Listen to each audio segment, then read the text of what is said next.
आज बहुत खुशी अनुभव कर द्वितीय थर सुजोग मिलला माननीय मुख्यमंत्री प्रार्थी कर आज जेनटा संवैधानिक अधिकार आज से अधिकार सब्यस्त कर धन्यवाद देमी आज पाटना निर्वाचन मंडल सब जनसाणी को समस्त घर बाहर भोट दे आसन आज आम जेनता आसीचु समस्ते आसन यहाँ हूँ संवैधानिक अधिकार ये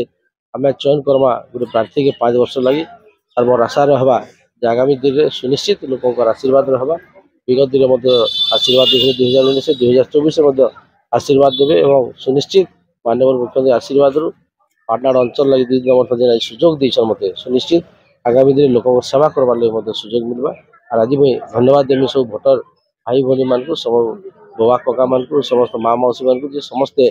आज घर बाहरी गोटे गोटे भोट कास्टिंग देकर भोट देकर समस्त को मोर अनुरोध रहा।